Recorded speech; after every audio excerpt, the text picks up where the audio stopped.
Hi current affairs especially for railway exams ఇవి ఇతర competitive exams కూడా యూజ్ అవుతుంది. ఓకే, సో ఈ క్లాస్లో మనం డిస్కస్ చేసేది ఫేమస్ పర్సనాలిటీస్, వారి యొక్క డెత్స్ అయితే జరిగాయి కొన్ని 2024లో. సో వాటి గురించి డిస్కస్ చేద్దాం.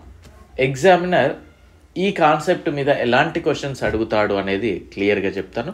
సో ఆ పాయింట్ ఆఫ్ వ్యూలో మీరు ప్రిపేర్ అవ్వడానికి ట్రై చేయండి. సో మీరు చేయాల్సిందల్లా ఒకటే, వీడియో లైక్ చేయడం, షేర్ చేయడం అండ్ సబ్స్క్రైబ్ చేసుకునే వాళ్ళు ఉన్నట్లయితే సబ్స్క్రైబ్ చేసుకోవడానికి ట్రై చేయండి. అండ్ మన యొక్క యాప్ లాస్ట్ బెంచెస్ హబ్ అనే యాప్ని డౌన్లోడ్ చేసుకోండి, లింక్ డిస్క్రిప్షన్లో ఇచ్చాను. అండ్ టెలిగ్రామ్ ఛానల్లో కూడా జాయిన్ అవ్వండి. దీనికి సంబంధించిన ఫ్రీ పీడిఎఫ్ అనేది మీకు యాప్లో కంటెంట్ అని ఉంటుంది, ఆ కంటెంట్లో మీకు కనిపిస్తుంది. Okay right. సో మన యొక్క యాప్ డౌన్లోడ్ చేసుకున్న తర్వాత ఏదో మన అకౌంట్లో డబ్బులు ఉన్నాయని కాకుండా యూట్యూబ్లో కొన్ని క్లాసెస్ చూడండి, నచ్చితే దెన్ కోర్సెస్ తీసుకోవడానికి ట్రై చేయండి. రైల్వే ఎగ్జామ్స్కి ఏం కావాలో అవి మాత్రమే ఇక్కడ ఉంటాయి. సో చాలా క్లియర్గా ఉంటాయి క్లాసెస్, ఏం అవసరమో అంతవరకే ఉండడం జరుగుతుంది. సో మీకు polity, GK and science and social 8000 previous questions ఇవి. And science school books, chemistry individual subject present కేవలం 60 రూపీస్కి ఇవ్వడం జరుగుతుంది.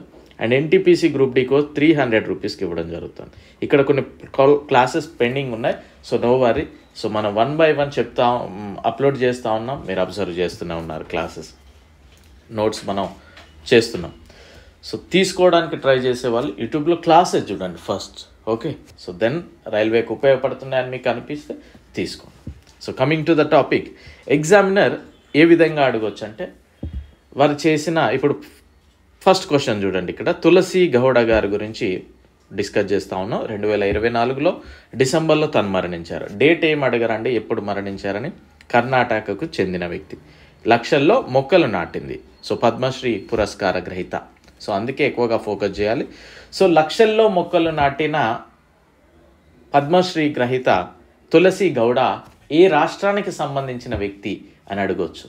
ఎగ్జామినర్ ఈ విధంగా అడగవచ్చు. ఈ విధంగా లక్షల్లో మొక్కలు నాటిన పద్మశ్రీ అవార్డు గ్రహీత తులసి గౌడ ఏ రాష్ట్రానికి చెందిన వ్యక్తి అని అడుగుతాడు. లేదా ఇటీవల మరణించిన తులసి గౌడ ఏ రాష్ట్రానికి సంబంధించింది అడగవచ్చు, అప్పుడు కర్ణాటక అని చెప్పాలి.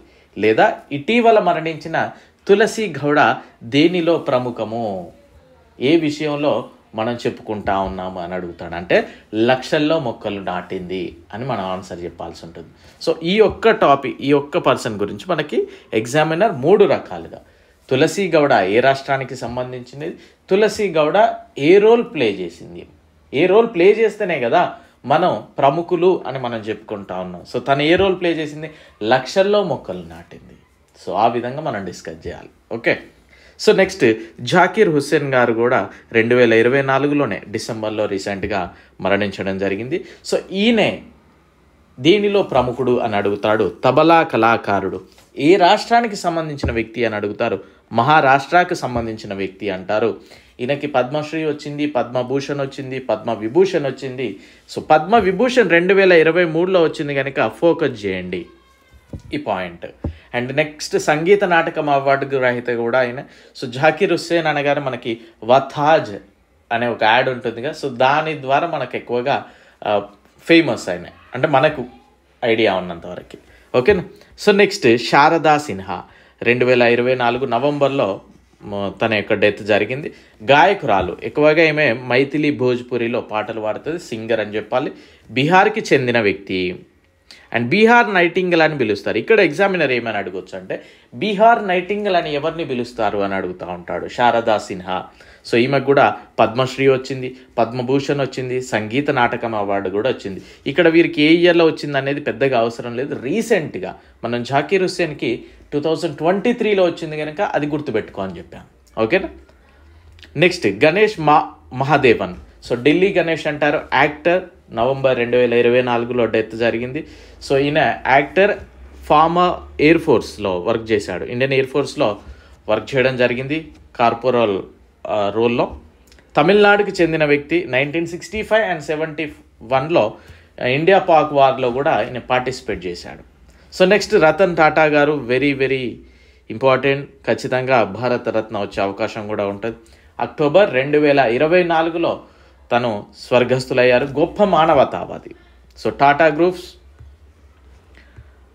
గ్రూప్స్ అనగానే మనకి ఈయనే కదా గుర్తుకొచ్చేది. మహారాష్ట్రకు చెందిన వ్యక్తి. ఆర్డర్ ఆఫ్ ఆస్ట్రేలియా, ఇది గుర్తుపెట్టుకోండి, రీసెంట్ యాక్టివిటీ కనుక. ఆర్డర్ ఆఫ్ ఆస్ట్రేలియా ప్రదానం చేశారు. పద్మవిభూషణ్ వచ్చింది, పద్మభూషణ్ వచ్చింది, మహారాష్ట్ర భూషణ్ వచ్చింది, అస్సాం వైభవ్ వచ్చింది.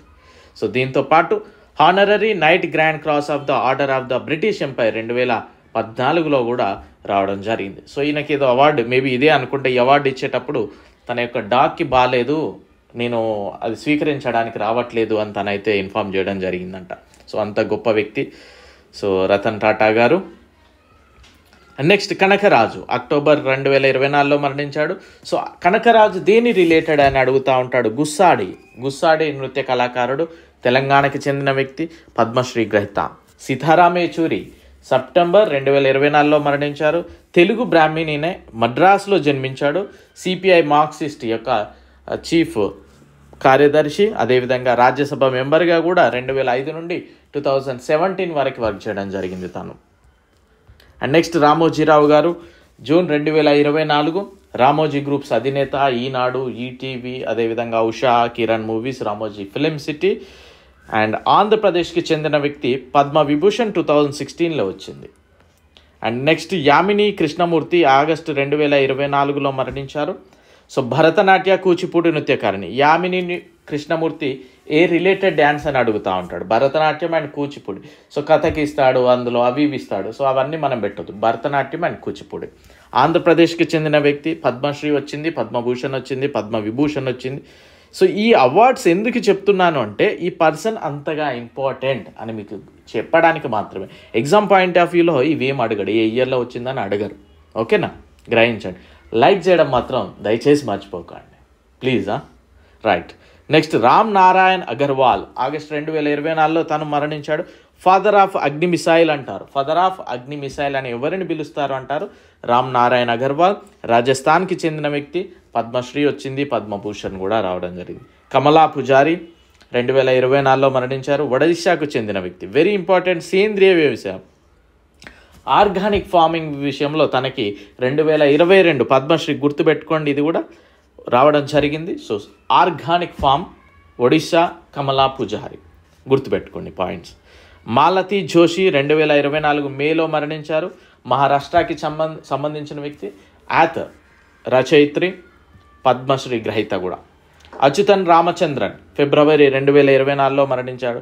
కేరళకు చెందిన వ్యక్తి. ఆర్టిస్ట్, చిత్రకారుడు, పెయింట్స్ వేస్తూ ఉంటాడు, పద్మభూషణ్ గ్రహీత. ఇంతియాజ్ ఖురేషి ఫిబ్రవరి 2024లో మరణించారు. ఉత్తరప్రదేశ్కి చెందిన వ్యక్తి, famous Indian chef and Padma Shri గ్రహీత 2016లో. పంకజ్ ఉదాస్ ఫిబ్రవరి 2024లో మరణించాడు. గుజరాత్కి చెందిన వ్యక్తి, గజల్ గాయకుడు, పద్మశ్రీ కూడా రావడం జరిగింది. ఉస్తాద్ రషీద్ ఖాన్ 2024 జనవరిలో మరణించాడు. యూపీకి సంబంధించిన వ్యక్తి. హిందుస్థాన్ సంగీతం, పద్మశ్రీ వచ్చింది, దాంతోపాటు పద్మభూషణ్ కూడా రావడం జరిగింది. ఇక్కడ గుర్తుపెట్టుకోండి, పద్మభూషణ్ రీసెంట్ యాక్టివిటీగానే ఫీల్ అవ్వండి. అండ్ ప్రభా అత్రే జనవరి 2024 మహారాష్ట్రకి చెందిన వ్యక్తి. కిరణ ఘరానాకు చెందిన హిందుస్థానీ గాయని. సో అదొక టైప్ ఆఫ్ అది. అండ్ పద్మశ్రీ, పద్మభూషణ్, పద్మవిభూషణ్ 3 కూడా రావడం జరిగింది. And next John Tinniswood November 2024లో ఇంగ్లాండ్కి సంబంధించిన వ్యక్తి. ప్రపంచంలోనే అతి వృద్ధుడు, ఈయన మరణించడం జరిగింది. అండ్ విదేశాంగ శాఖ మంత్రిగా పనిచేసిన కె నట్వర్ సింగ్ ఆగస్టు 2024లో మరణించాడు. పద్మభూషణ్ గ్రహీతైనే. కర్ణాటకకు చెందిన పండిత్ రాజీవ్ తరంత్ సరోద్ సంగీత్ కళాకారుడైన. సరోద్ అనేది ఒక ఇన్స్ట్రుమెంట్. జూన్ 2024లో మరణించాడు. జైన మత సన్యాసి ఆచార్య విద్యాసాగర్. సో ఇది కూడా వెరీ ఇంపార్టెంట్, 2024 ఫెబ్లో మరణించారు. అండ్ మహారాష్ట్ర మాజీ ముఖ్యమంత్రి, లోక్సభ స్పీకర్గా కూడా పనిచేశారు మనోహర్ జోషి. ఫెబ్ 2024లో ఎక్స్పైర్ అయ్యారు. అండ్ డాక్టర్ నిత్యానంద్ భారతదేశంలో మొదటి గర్భనిరోధక మాత్ర టాబ్లెట్ సహేలి ఆవిష్కరణ చేసింది ఈయన జనవరిలో మరణించడం జరిగింది. సో ఈ విధంగా మీరు ప్రిపేర్ అయితే ఖచ్చితంగా రైల్వే జాబ్ మీ కాళ్ళ దగ్గర ఉంటుంది. ప్రాపర్గా ప్రిపేర్ అవ్వాలి. ఓకే, ఏం అవసరమో దాని మీద ఎక్కువగా ఫోకస్ చేయాలి. సో అలా చదివితే మీరు ఖచ్చితంగా సక్సెస్ అనేది అచీవ్ చేయొచ్చు. So don't worry, I wish you very good luck. Thank you, bye.